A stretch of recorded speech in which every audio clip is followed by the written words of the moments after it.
네, 이른바 저속노화 열풍을 일으킨 정의원 박사가 사생활 논란에 휩싸였습니다. 이른바 갑질 의혹 등을 받고 있는 방송인 박나래 씨는 경찰 조사를 받았습니다. 두 사안의 법적 쟁점 짚어보겠습니다. 서정빈 변호사 나와 있습니다. 먼저 정의원 박사 사건입니다. 이게 좀 어떻게 된 건지 설명을 좀 해주세요. 네, 저속노화 전도사로 잘 알려진 정의원 박사가 최근 심각한 사생활 논란에 빠졌습니다. 이제 먼저 정의원 박사는 과거에 병원에서 함께 일을 했던 여성연구원 A씨에 대해서 공갈미수, 주거침입, 스토킹 처벌법 위반 혐의로 고소를 했습니다. 정 박사 측의 주장에 의하면은 올해 7월경부터 이 연구원이 자신에게 문자나 혹은 이메일을 반복적으로 보내거나 집에 찾아와서 스토킹을 했고 또 주거침입이 있었으며 자신에게 협박을 하면서 돈을 요구했다라는 겁니다. 그런데 이 고소 사실이 보도되고 곧바로 연구원 A씨가 반박을 했습니다. 그리고 나서 지난 19일에는 오히려 이 정 박사를 상대로 해서 맞고소까지도 진행을 했고요. 그 내용에는 위력에 의한 강제추행, 그리고 저작권법 위반, 무고, 명예훼손, 스토킹 등이 포함이 되어 있습니다. 이제 A씨의 입장에서는 자신은 당시에 위촉 연구원이었고 이 정의원 박사의 지휘에 의해서 이 해고가 두려워서 본인은 원치 않는 그런 신체적인 성적인 접촉을 가졌기 때문에 강제추행 피해를 입었다라는 겁니다. 논란이 계속 커지니까 정의원 박사는 서울시 초대 건강총괄관직을 이제 일단 내려놓기도 했는데 사적 교류는 있었지만 불륜 혹은 성폭력은 없었다. 그리고 고용관계를 이용한 성폭력은 절대 없었다라고 재반박을 했습니다. 이 과정에서 또 이제 정의원 박사가 연구원 A씨에게 보낸 성적인 의미가 포함되어 있는 그런 메시지 내용이 공개되기도 했었고 또 이제 정의원 박사의 칼럼이라든가 혹은 저작물 중 일부는 자신이 쓴 것이다라는 A씨의 주장이 덧붙여지면서 논란이 계속해서 확대되고 있는 상황입니다. 네, 그럼 조금 더 자세히 보겠습니다. 그 정의원 박사가 밝힌 걸로 알려진 입장이 또 논란을 낳고 있잖아요. 이게 어떻게 볼 수 있겠습니까?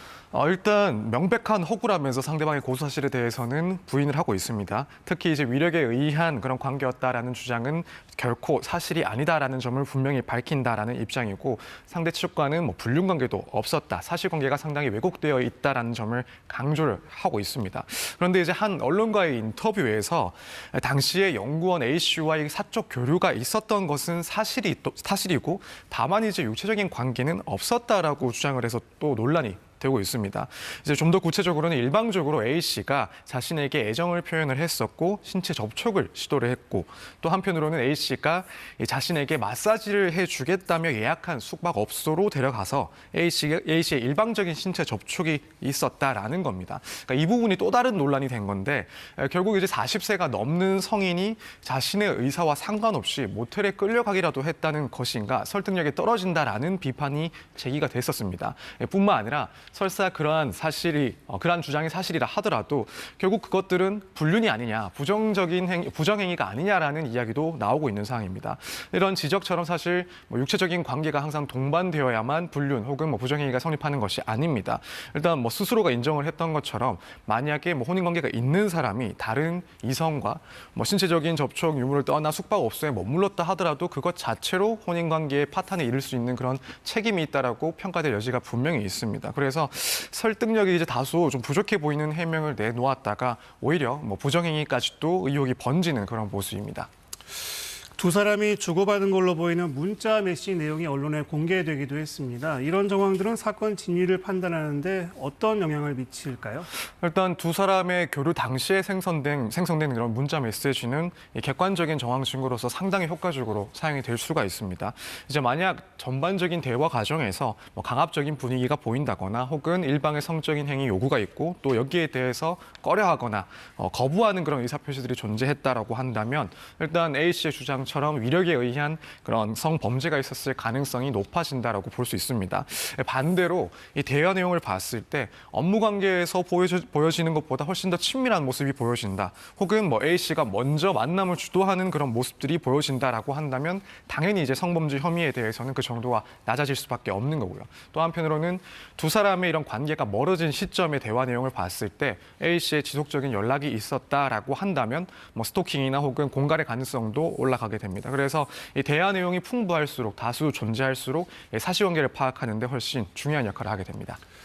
이제 경찰 수사가 이어지겠죠. 향후 쟁점은 뭐가 될까요?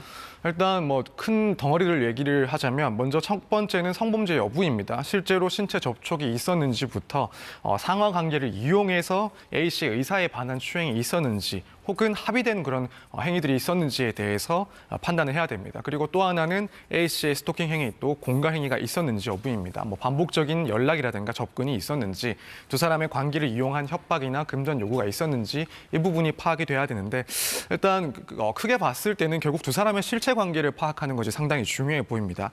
지금 뭐 개인적인 판단으로는 양쪽 다 사실관계 전부에 대해서 설명을 그대로 하고 있지는 않다라는 생각을 좀 하고 있습니다. 그래서 일부 사실관계를 누락하거나 혹은 서로에게 유리한 내용들을 조금 강조하는 그런 모습이 보이는데 실제 두 사람의 관계가 어떠했는지에 따라서 각 혐의에 대한 판단도 달라질 수 있기 때문에 결국 두 사람이 얼마나 가까운 사이였는지 아닌지 이 부분이 판명되는 것이 가장 중요한 관건이 아닌가 생각이 됩니다.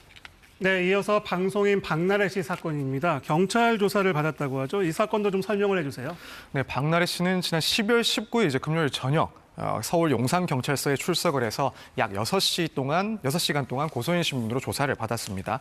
이번 조사는 박나래 씨가 전 매니저 2명을 상대로 공갈미수 혐의로 고소한 건에 대한 참고인 조사였는데 박나래 씨 측에서는 전 매니저들이 퇴직을 한 이후에 허위 사실을 유포하겠다고 협박을 하면서 거액을 요구했다라는 취지로 고소를 했습니다. 그리고 나서 이제 다음 날인 20일 기존의 공갈 혐의 외에도 업무상 횡령 혐의로 추가 고소까지도 이루어졌습니다.